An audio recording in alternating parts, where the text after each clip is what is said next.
장례식 날 아버지의 또 다른 가족이 나타났습니다. 고인의 아이입니다. 인사드리러 왔습니다. 무슨 말씀이세요? 민준이에게 아버지의 마지막 모습은 보여줘야 할 것 같아서요. 말도 안 돼. 아버지한테 숨겨진 아들이 있다고? 죄송하지만 지금은 돌아가 주세요. 그 여자 뭔가 노리는 게 있을 거야. 어쩌면 아버지 아들이 아닐 수도 있어. 여러분 구독과 좋아요, 알람 설정 부탁드립니다. 안녕하세요. 헤이썰 라디오입니다. 오늘 사연의 주인공은 아버지의 갑작스러운 별세와 장례식장에 나타난 아버지의 새로운 가족들을 알게 되면서 충격을 받으셨습니다. 그 뒤로도 유산 분쟁에 관해 힘든 시간을 보내셨다고 하는데요. 그럼 지금부터 이 사연 함께 들어보시죠. 아버지가 돌아가신 건 정말 갑작스러웠습니다. 62세, 평소 건강하다고 자부하시던 분이 심장마비로 하루아침에 세상을 떠나셨어요. 가족들은 큰 충격에 빠졌습니다. 남은 저희 가족은 어머니와 저, 그리고 오빠와 언니까지 넷이었어요. 아버지는 대기업 임원으로 일하시면서 항상 가족을 위해 열심히 사셨습니다. 우리 가족은 내 인생의 전부야. 아버지가 자주 하시던 말씀이었죠.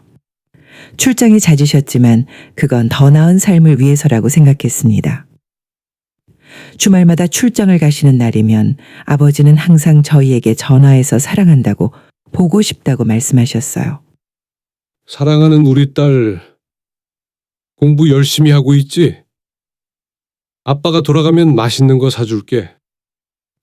그런 아버지였기에 그의 부재는 우리 가족에게 큰 구멍을 남겼습니다. 8인 전날이었어요. 장례식장은 조문객들로 붐볐습니다. 저희 가족은 검은 상복을 입고 조문객들을 맞이하고 있었습니다. 오후 5시쯤이었을까요? 장례식장 입구에 낯선 여자가 나타났습니다. 검은 옷을 입은 그녀는 10살쯤 되어 보이는 남자아이의 손을 잡고 있었어요. 그들은 조심스럽게 영정 앞에 다가와 절을 했습니다. 그리고는 곧장 저희 가족이 앉아있는 쪽으로 걸어왔어요. 여자는 긴장한 표정이었지만 단호한 목소리로 말했습니다. 고인의 아이입니다. 인사드리러 왔습니다. 그 말 한마디에 장례식장이 얼어붙었습니다. 모든 시선이 그 여자와 아이에게 쏠렸고 저와 형제들은 믿을 수 없다는 표정으로 서로 얼굴만 쳐다봤어요. 오빠가 자리에서 벌떡 일어났습니다. 무슨 말도 안 되는 소리를. 그때 어머니가 오빠의 팔을 잡으며 가로막으셨어요. 어머니 얼굴은 하얗게 질려 있었지만 목소리는 놀라울 정도로 침착했습니다. 무슨 말씀이세요? 그 여자는 담담한 표정으로 말했어요. 고인의 아들이에요. 이름은 민준이에요. 민준이라고 불린 아이는 고개를 숙인 채 말이 없었습니다. 여자는 계속해서 말했어요.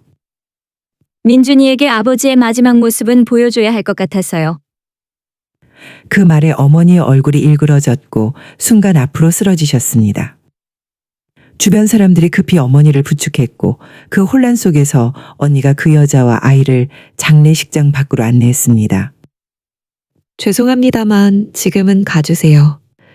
연락처를 남겨주시면 나중에 연락드릴게요. 여자는 조용히 명함 한 장을 언니에게 건넸습니다. 김미나, 인테리어 디자이너. 그리고 그들은 장례식장을 떠났어요. 그날 밤 장례식장 옆 작은 방에서 가족회의가 열렸습니다. 어머니는 진정제를 맞고 누워 계셨고 저희 형제들만 모였어요. 말도 안 돼. 아버지가 그럴 리가 없어. 오빠가 분노에 차서 말했습니다. 그런데 그 아이 정말 아버지 닮았더라. 언니가 떨리는 목소리로 말했어요. 특히 눈매랑 입술. 어떻게 이럴 수가 있어? 우리 아버지가 그렇게 이중생활을 했다니. 그 여자 뭔가 노리는 게 있을 거야. 돈이겠지 뭐. 장례식장까지 찾아와서 이런 소동을 벌이다니. 어쩌면 아버지 아들이 아닐 수도 있어.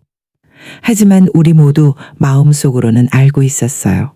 그 아이는 정말로 아버지를 닮았다는 것을. 그리고 그것이 우리를 더욱 괴롭게 했습니다. 장례식이 끝나고 유품을 정리하는 과정에서 더 충격적인 사실이 드러났습니다. 아버지의 서재에서 발견한 금고 안에는 또 다른 통장과 신분증, 그리고 보험 서류들이 있었어요. 아버지의 보험 서류를 정리하던 중 그 아이 이름으로 된 고액의 보험증권이 발견됐습니다. 민준이라는 이름으로 3억 원짜리 종신보험이 들어져 있었고 수령인도 민준이었습니다. 또한 통장을 확인해 보니 아버지는 생전에 김미나라는 이름의 계좌로 매달 300만 원씩 정기적으로 송금해 왔더군요. 그것도 무려 11년 동안이나. 더 놀라운 것은 아버지 명의로 된 또 다른 아파트의 존재였습니다. 충청도에 있는 중형 아파트로 등기부 등본을 떼어보니 7년 전에 구입한 것으로 나타났어요. 그리고 그 집은 최근에 김미나와 민준이의 이름으로 증여된 상태였습니다. 이게 다 무슨 일이야? 어머니는 충격에 빠져 말씀하셨습니다. 난 정말 아무것도 몰랐어. 30년을 함께 살았는데. 저희는 그제서야 알았습니다. 아버지가 10년 넘게 두 집 살림을 하고 있었다는 사실을요. 출장이라고 말씀하셨던 그 시간들, 늦은 회식이라고 핑계 대셨던 밤들, 모두 다른 가족과 함께였던 거죠. 어머니는 매일 밤 우셨고 저희 형제들은 아버지에 대한 기억이 흔들리기 시작했습니다.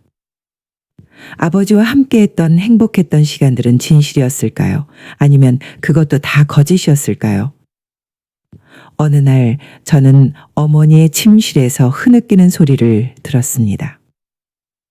조심스레 문을 열었더니 어머니는 오래된 앨범을 보고 계셨어요. 엄마, 어머니는 눈물을 닦으며 말씀하셨습니다. 이 사진 너 아버지랑 신혼여행 갔을 때 찍은 거야. 그때는 정말 행복했는데 언제부터 그것들이 거짓이 된 걸까? 저는 어머니 옆에 앉아 손을 잡았습니다. 아빠가 우리를 사랑한 건 진짜였을 거예요. 어머니는 쓴 웃음을 지으셨습니다. 사랑한다면 어떻게 그럴 수 있니? 다른 여자와 아이까지 있으면서 날 뭘로 본 거야? 그 말에 저는 아무 대답도 할 수 없었습니다. 어머니의 말씀이 맞았으니까요. 사랑한다면 어떻게 그럴 수 있을까요? 장례식 일주일 후 어머니는 변호사를 만나기로 결심하셨습니다. 아버지가 남긴 유산 관련 법적 조언이 필요했기 때문이에요. 변호사 사무실에서 만난 정 변호사는 상황을 들은 후 심각한 표정을 지었습니다. 사실 이런 케이스가 생각보다 많습니다. 정 변호사의 설명에 따르면 아버지가 생전에 이미 이전한 재산은 되돌리기 어렵다고 했습니다. 그리고 더 중요한 문제는 민준이가 법적으로 아버지의 친자로 인정받을 경우 법정 상속권을 가질 수 있다는 것이었어요. DNA 검사를 요청할 수 있습니다. 하지만 그 아이가 정말 고인의 자녀로 확인되면 법정 상속분의 권리를 가지게 됩니다. 오빠는 즉시 DNA 검사를 요구했고 법원의 명령으로 검사가 진행됐습니다. 그리고 일주일 후 결과는 우리의 마지막 희망마저 앗아갔어요. 민준이는 틀림없이 아버지의 친자였습니다. 이제 어떻게 해요? 어머니가 변호사에게 물었습니다. 법정 상속분에 따르면 배우자인 어머님이 1.5, 자녀들이 각각 1의 비율로 상속받게 됩니다. 즉, 어머님과 세 자녀, 그리고 이번에 확인된 민준이까지 총 5명이 상속인이 되는 거죠. 그 말에 오빠가 벌떡 일어났습니다. 말도 안 돼요. 첩의 아들이 우리와 똑같이 상속받는다고요? 정 변호사는 고개를 끄덕였습니다. 법적으로는 혼인 외에 자녀와 혼인 중에 자녀를 구별하지 않습니다. 모두 동등한 상속권을 가져요. 어머니는 깊은 한숨을 내쉬었습니다. 그날 저녁 오빠는 아버지의 노트북을 들여다보기 시작했습니다. 비밀번호가 걸려 있었지만 아버지가 항상 쓰던 우리 가족의 생일 조합으로 쉽게 풀 수 있었어요. 뭐라도 찾을 수 있을까? 오빠는 중얼거렸습니다. 그리고 노트북 메신저 대화함에서 놀라운 것을 발견했어요. 미나라는 사람과 지속적으로 연락을 해온 흔적이 있었어요. 가장 최근 대화는 아버지가 돌아가시기 일주일 전의 것이었어요. 오빠는 대화들을 처음부터 읽어보기 시작했습니다. 그 내용은 더욱 충격적이었어요. 아버지와 미나 씨는 처음부터 불륜 관계가 아니었습니다. 그들은 회사 업무로 처음 만났고 몇 년간 함께 일하면서 발전된 관계더라고요. 초기 대화들은 죄책감과 혼란으로 가득했습니다. 우리 이러면 안 돼. 하지만 계속 네 생각이 나서 괴로워. 보고 싶어. 저는 가정 있는 사람을 더 이상 만날 수 없어요. 아니야. 곧 이혼할 거야. 이혼하고 너에게 갈게. 조금만 더 기다려줘. 그리고 얼마 후 미나의 임신 소식이 담긴 대화가 있었어요. 당신 아이를 가졌어요. 이제 정말 당신이 책임져요. 그 이후로 아버지는 이중 생활을 시작했습니다. 주말 출장이라고 속이고 미나 씨와 민준이를 만나거나 늦은 회식을 핑계로 그들과 시간을 보냈어요. 메신저에는 민준이의 성장 과정이 담긴 사진들도 있었습니다. 첫걸음마, 첫 생일, 유치원 입학식. 아버지는 그 중요한 순간들을 놓치지 않으려 했던 것 같았어요. 가장 충격적인 것은 최근의 대화들이었습니다. 아버지는 죽기 몇 달 전부터 두 가족의 만남을 준비하고 있었더군요. 더 이상 이중 생활을 할 수 없어. 모든 것을 털어놓아야 해. 쉽지 않겠지만 이게 맞는 일이야. 미나 씨의 답장도 있었습니다. 정말 그렇게 할 수 있겠어요? 당신 가족들이 받을 충격을 생각해봐요. 정말 혼란스러워할 거예요. 아버지의 마지막 대화는 이러했습니다. 다음 주에 모든 걸 말할 거야. 더 이상 거짓말로 살고 싶지 않아. 하지만 그 다음 주는 결코 오지 않았습니다. 아버지는 그 계획을 실행하기 전에 갑작스러운 심장마비로 세상을 떠나셨고 결국 최악의 방식으로 비밀이 드러난 겁니다. 메신저 대화를 모두 읽은 후 우리 가족은 더 큰 혼란에 빠졌습니다. 한편으로는 아버지가 적어도 진실을 말하려고 했다는 사실에 위안을 느꼈지만 다른 한편으로는 너무 늦은 고백이었다는 생각에 분노가 치밀었어요. 미나 씨라는 사람 만나봐야 할 것 같아. 어머니가 갑자기 말씀하셨습니다. 우리는 모두 놀랐지만 어머니의 결단력 있는 모습에 아무도 반대하지 못했어요. 다음 날 어머니는 미나에게 연락했고 카페에서 만남을 가졌습니다. 저희 형제들도 함께 갔어요. 미나는 민준이 없이 혼자 왔고 생각보다 차분한 모습이었습니다. 미나 씨가 먼저 입을 열었습니다. 만나주셔서 감사합니다. 그리고 정말 죄송합니다. 이런 방식으로 알려드리려던 건 아니었어요. 어머니는 미나를 가만히 바라보셨습니다. 미나는 40대 중반으로 보이는 단정하고 지적인 인상의 여성이었어요. 언제부터 만나게 된 건가요? 처음 만난 건 13년 전이에요. 처음엔 회사 프로젝트 관련으로 만났다가 정이 들게 되어 만났죠. 그럼 처음부터 그가 유부남이란 걸 알고 있었단 말이에요? 처음에는 몰랐어요. 나중에 알게 됐죠. 그때는 이미 민준이를 가진 후였어요. 그래서 계속 만났다? 내 남편이 결혼한 사람이란 걸 알면서도? 어머니 목소리가 점점 높아졌습니다. 미나는 침묵했고 그 침묵이 모든 것을 말해주고 있었어요. 그리고 집까지 사줬다며? 매달 생활비도 보내고? 그건 민준이를 위한 거였어요. 그 아이에게 필요한 것들이 내 남편이 번 돈으로요. 우리 집에서는 절약하고 아껴 쓰면서 당신네 집에는? 오빠가 어머니의 손을 잡았습니다. 엄마, 진정해요. 어머니는 깊게 한숨을 내쉬고 가방에서 휴지를 꺼내 눈물을 닦았습니다. 미나가 조심스럽게 말했습니다. 그래도 법적으로 우리 아이에게도 상속권이 있어요. 우리 민준이 그분 아이예요.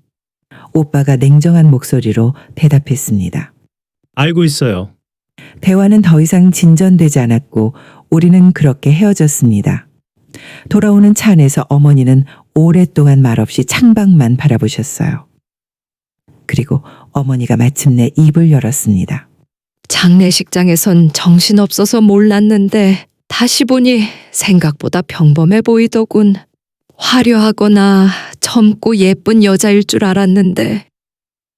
아무도 대답하지 않았습니다. 어머니의 말씀이 무슨 의미인지 우리 모두 알고 있었으니까요. 어머니는 자신과 미나를 비교하고 계셨던 거죠. 왜 아버지가 다른 여자에게 갔는지, 자신에게 무엇이 부족했는지. 그날 이후 법적 분쟁이 본격적으로 시작됐습니다. 어머니는 아버지가 다른 가족에게 이전한 재산이 불법이라고 주장하셨고, 미나 측은 민준이의 법적 상속권을 주장했어요. 재판은 몇 달 동안 이어졌습니다. 그 과정에서 더 많은 비밀이 드러났어요. 아버지는 회사 동료들에게도 두 가정이 있다는 사실을 철저히 숨겼고, 심지어 일부 동료들은 미나를 아버지의 여동생으로 알고 있었다고 해요. 또한 아버지의 재정 기록을 살펴보니 우리 가족의 생활비를 줄여가며 미나와 민준이에게 돈을 지원했다는 증거가 나왔습니다. 몇 년 전부터 가족 여행을 줄이거나 어머니가 원하던 집 리모델링을 계속 미뤄왔던 이유가 바로 그것이었어요. 재판은 예상보다 오래 걸렸습니다. 어느 날 저녁, 언니가 한숨을 쉬며 말했습니다. 이게 다 무슨 의미가 있는 걸까? 아버지는 이미 돌아가셨는데 우리끼리 이렇게 싸우고. 오빠는 화를 내며 말했습니다. 그럼 뭐 그냥 포기하자고? 그 여자가 아버지를 꼬드겨서 우리 가족 재산을 빼앗아 간 거야. 아니, 그게 아니라 사실을 직시하자는 거지. 아버지가 자발적으로 그런 선택을 한 거잖아. 그래, 우리 아버지가 나쁜 사람이야. 그게 하고 싶은 말이야? 오빠는 더 이상 대화를 이어가지 못하고 방으로 들어가 버렸습니다. 가족 모두가 상처받고 있었습니다. 아버지의 배신은 단순히 재산 문제를 넘어 우리의 정체성과 과거의 모든 기억까지 의심하게 만들었어요. 4개월간의 법적 공방 끝에 최종 판결이 내려졌습니다. 법원은 아버지가 생전에 이미 이전한 재산은 되돌릴 수 없다고 판단했습니다. 그러나 나머지 유산에 대해서는 법정 상속분에 따라 어머니가 1.5, 자녀들이 각각 1의 비율로 나누기로 결정됐어요. 오빠, 언니, 저 그리고 민준이까지 각각 동등한 상속분을 받게 된 것이었습니다. 판결이 난 후 법원 앞에서 미나와 마주쳤습니다. 예상과 달리 그녀는 승리의 기쁨을 드러내지 않았어요. 오히려 지친 표정이었습니다. 만족하시겠네요. 오빠가 비꼬듯 말했습니다. 미나는 고개를 저었습니다. 아무도 이 상황에서 만족할 수 없을 겁니다. 저는 다만 민준이의 권리를 지켜야 했어요. 권리요? 당신이 내 아버지를 유혹해서 생긴 권리 말이죠? 그분과 저는 서로를 정말 사랑했어요. 그 말에 어머니가 갑자기 다가왔습니다. 사랑? 그게 사랑이라고 생각해요? 다른 사람의 가정을 파괴하면서? 미나는 어머니를 똑바로 바라봤습니다. 저도 처음에는 몰랐어요. 알게 됐을 때는 이미 너무 깊이 빠져 있었죠. 잘못된 선택이었다는 걸 인정합니다. 하지만 민준이만큼은 잘못이 없잖아요. 그만해요. 더 이상 당신 얼굴도 보기 싫어요. 법적으로 끝났으니 이제 우리 인생에서 완전히 사라져 주세요. 어머니가 미나의 말을 잘랐습니다. 미나는 아무 말 없이 고개를 숙이고 돌아섰습니다. 그리고 민준이와 손을 잡고 점점 멀어져 갔습니다. 그날 밤 저희 가족은 오랜만에 함께 저녁 식사를 했습니다. 식탁은 평소보다 조용했어요. 이제 어떻게 할 거예요? 제가 조심스럽게 물었습니다. 어머니는 천천히 숟가락을 내려놓으셨습니다. 새 출발을 해야겠지. 이 집에는 너무 많은 추억이 있어. 정리하고 다른 곳으로 이사할까 해. 엄마, 잘 생각했어. 언니가 어머니의 손을 잡았습니다. 괜찮아. 이제 그 사람 없이도 살 수 있어. 30년을 함께 했지만 앞으로의 날들은 나 자신을 위해 살 거야. 그렇게 우리 가족의 새로운 시작이 이루어졌습니다. 6개월 후 어머니는 집을 팔고 경기도의 작은 아파트로 이사하셨어요. 오빠는 해외 지사로 발령받아 떠났고 언니는 잠시 휴직 후 다시 일을 시작했습니다. 저는 중단했던 대학원 과정을 다시 시작했고요. 어머니는 요즘 여행 동호회에 가입해 활발히 활동하고 계십니다. 처음으로 혼자서 제주도 여행도 다녀오셨어요. 웃음이 조금씩 돌아오는 것 같습니다. 이제 내가 원하는 대로 살 수 있어서 오히려 자유롭구나. 아버지의 배신은 우리에게 깊은 상처를 남겼지만 그 상처를 통해 우리는 더 강해졌습니다. 완벽해 보였던 우리 가족의 이면에 있던 거짓과 비밀을 마주하는 것은 고통스러웠지만 그 진실 속에서 우리는 각자의 정체성을 다시 찾아가고 있습니다. 앞으로의 길이 쉽지는 않겠지만 우리는 계속해서 나아갈 것입니다. 아버지의 이중 생활이라는 그림자에서 벗어나 우리만의 이야기를 써나가면서요. 사연자님의 마음 아픈 사연을 들어봤습니다. 아버지의 갑작스러운 별세와 함께 드러난 충격적인 비밀, 그리고 그 후에 일어난 법적 분쟁과 진실 규명의 과정까지 정말 어려운 시간을 보내셨을 청취자님과 가족분들께 위로의 말씀을 전합니다. 사랑하는 사람의 이중 생활을 발견했을 때의 충격과 배신감은 말로 표현하기 어려울 정도로 크겠죠. 믿음과 신뢰가 무너져 내리는 순간 그동안의 모든 기억마저 의심하게 되는 그 고통이 얼마나 컸을지 생각하니 마음이 아픕니다. 사연자님, 앞으로도 힘든 시간이 있겠지만 그 과정에서 더 단단해지고 진정한 가족의 의미를 찾아가시길 바랍니다. 여기까지 헤이썰 라디오였습니다. 다음 시간에 또 다른 이야기로 찾아뵙겠습니다. DJ 서연이었습니다.